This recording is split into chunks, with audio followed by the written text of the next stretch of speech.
আসসালামু আলাইকুম। কথায় বলে ইন্নামাল আমালু বিন্নিয়াত, অর্থাৎ আপনার নিয়তের উপর, আমাদের নিয়তের উপর আমল নির্ভর করে। এই নিয়তটা যেন আমাদের সবসময় সহি হয়, সুন্দর হয়, পজিটিভ হয়। আমাদের নিয়তটি যেন সবসময় পজিটিভ চিন্তা চেতনার হয়। আমাদের নিয়ত যেন মহান আল্লাহ সুবহানাহু ওয়া তাআলার দিদার পাওয়ার জন্য, তার সন্তুষ্টি লাভের জন্য যেন আমাদের নিয়তটি হয়। তবেই আমরা হয়তোবা পৃথিবীর মানুষের কাছে খারাপ পরিগণিত হলেও, পৃথিবীর মানুষের কাছে ভালো থাকতে না পারলেও, মহান আল্লাহ সুবহানাহু ওয়া তাআলার কাছে যদি আমি তার সন্তুষ্টি অর্জন করতে পারি, তাহলে আমি সফল, আমি জয়ী, আমি ধন্য, আমরা ধন্য। তো এমনই একটি ঘটনা আমি এখন বলব। ঘটনাটি হচ্ছে এমন, এক দেশের এক রাজা একদিন বেরিয়েছে। সে আজকে ছদ্মবেশে ঘুরে ঘুরে মানুষের অবস্থা দেখবে, যে চিন্তা সেই কাজ করলেন। তিনি বাড়ি থেকে বেরিয়ে গেলেন এবং হেঁটে যেতে একবার একটা বাজারের কাছে গিয়ে একটা 4 রাস্তার মোড় আছে, সেখানে অনেক লোকের জটলা দেখলেন। রাজা সেই জটলা দেখে সেখানে গেলেন। অনেক লোকের ভিড় ঠেলে সেখানে গিয়ে দেখলেন একজন মানুষের লাশ পড়ে আছে, একজন মৃত মানুষ পড়ে আছে।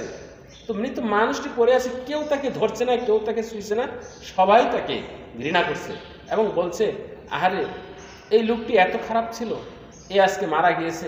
সবাই তাকে তিরস্কার করে করে সবাই সেখান থেকে ফিরছে। রাজার দেখে খুব কষ্ট হলো।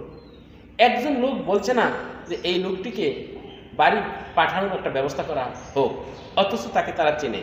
সবাই শুধু বলছে, যাক ভালোই হলো, একটি খারাপ মানুষ পৃথিবী থেকে চলে গেল।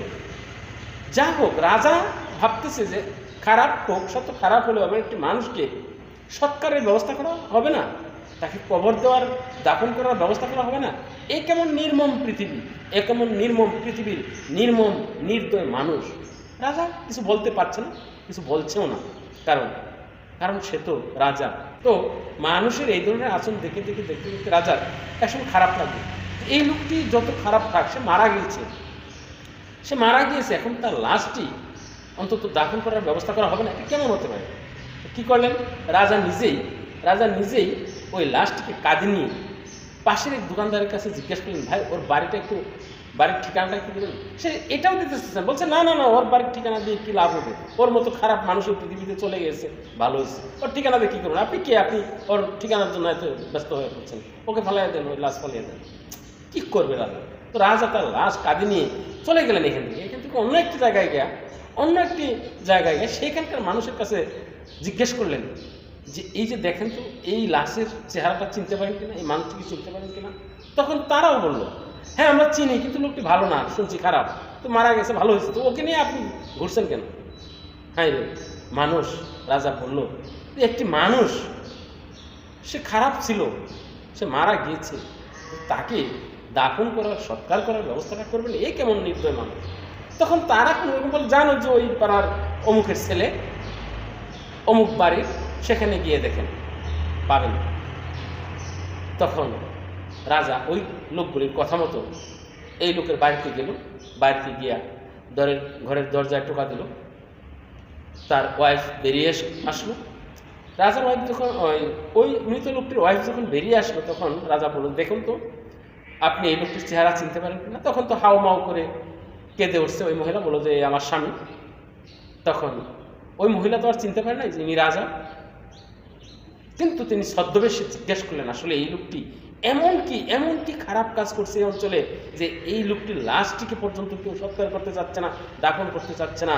নীরবে নিবৃত্তে ওই মহিলাকে সান্ত্বনা দেওয়ার এক পর্যায়ে বলল, হে বোন, হে মাজননী, আপনি আমার কাছে গোপনে একটু বলুন, আপনার স্বামী কেমন মানুষ ছিল, আপনার স্বামীর এমন কি ব্যবহার ছিল, এমন কি আচরণ ছিল, যে আজকে আপনার স্বামীর লাশটি কেউ দাফন করতে চাচ্ছে না।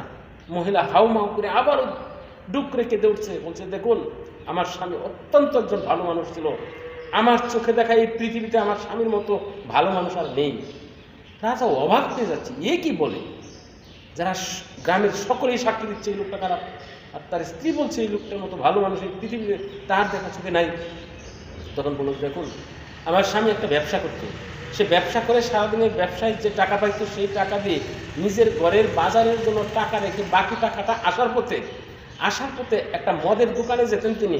লোকজন প্রতিদিনই দেখতো যে সে মদের দোকানে যাচ্ছে, কিন্তু সেই দোকানে গিয়ে ওই মদ বিক্রেতাকে টাকাগুলি সব দিয়ে আসতেন এবং বলে আসতেন, আজকে তুমি আর কোনো মদ বিক্রি করবে না, অন্তত এখন থেকে এই বাকি রাতটুকু যারা মদ খাবে না, মদখোর লোকগুলোর ওই টাকাগুলি দিয়ে তাদের পরিবার ভালোভাবে চলবে, তুমি বলবা মদ নেই।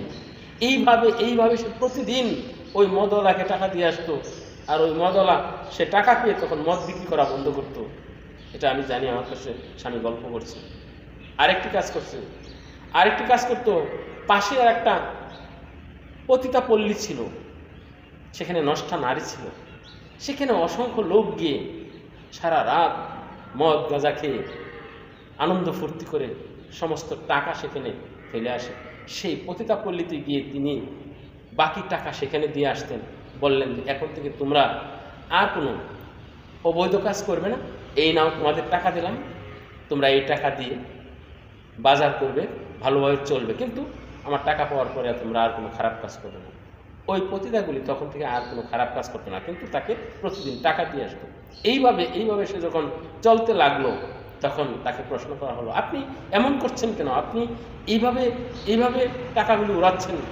এবং প্রত্যেক দিন ওই এলাকার মানুষ দেখতো যে এই লোকটি প্রতিদিন ওই পতিতাপল্লীতে যাচ্ছে, এই লোকটি প্রতিদিন ওই মদ ঘুরে আড্ডাখানায় যাচ্ছে। তারা প্রত্যেকে এরকমভাবে দেখে এই লোকটিকে একেবারে সকলেই ঘৃণার চোখে দেখত। একদিন তার স্ত্রী প্রশ্ন করলো, আপনি এইগুলি করে কি লাভ পাবেন? তখন সে বলছিল, শোনো, আমাকে এই পৃথিবীর মানুষ সকলেই খারাপ বলুক, সবাই খারাপ বলুক, যে যত খারাপ বলুক, তুমি কি জানো আমার মৃত্যুর পর আমার এই লাশ রাজার কাঁধে উঠবে, আমার এই লাশ রাজা বহন করে আমাকে কবরে নিয়ে যাবে। তিনি বারবার এই কথা বলতেন, অথচ দেখুন আজকে তার পরিণতি সমস্ত মানুষের ঘৃণার তীব্র অভিমান নিয়ে তিনি পৃথিবী থেকে চলে যাচ্ছে। আবার ডুকরে কেঁদে উঠলেন, হে আমার আগন্তুক, হে আমার অপরিচিত মানুষ, আমার স্বামী, এমন একটি স্বামী ছিল, আজকে তার কপালে এমন দুর্ভোগ হবে এটি আমি আগেই ভাবছিলাম।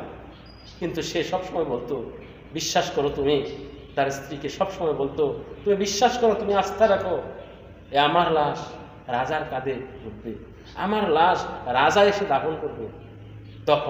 তখন সেই রাজা বললেন যে সত্যি আপনার স্বামী একজন ভাগ্যবান এবং একজন মহান পুরুষ। আমি এই রাজ্যের রাজা, আমার নাম অমুক, আমি ছদ্মবেশে বেরিয়েছিলাম এই রাজ্যের মানুষের হালচাল দেখার জন্য, বেরিয়ে আমি এই দৃশ্য দেখতে পেলাম। তখন ওই মহিলা, ওই লোকের স্ত্রী আল্লাহ সুবহানাহু ওয়া তাআলার কাছে মোনাজাতে পড়ে গেলেন, হে আল্লাহ, তুমি এও পারো, তোমার কাছে এও সম্ভব। সারা জীবন যে মানুষটিকে সকল মানুষ তীব্র ঘৃণায়, তীব্র নিন্দায় জর্জরিত করেছে, সেই মানুষটি শুধু আমাকে বলছিল তার শেষ দিনে রাজা এসে তার লাশ দাফন করবে, তুমি এমনভাবে কবুল করে নিলে আজকে রাজা। তখন ওই মহিলাটি রাজার পায়ে লুটিয়ে পড়ল।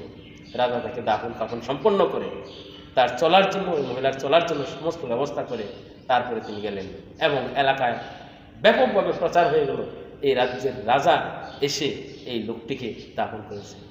এই তো পৃথিবী, এই তো মানুষ, এই সব কিছুই সম্পূর্ণ হচ্ছে আমার ইমানের উপর, প্রত্যেকটা মানুষের বিশ্বাসের উপর, প্রত্যেকটা মানুষের পজিটিভ চিন্তা চেতনার উপর। আসুন আমরা সবাই বিশ্বাস এবং আস্থাকে আমরা পজিটিভ নিয়ে আমরা ভালো কাজে এগিয়ে যাই। ধন্যবাদ।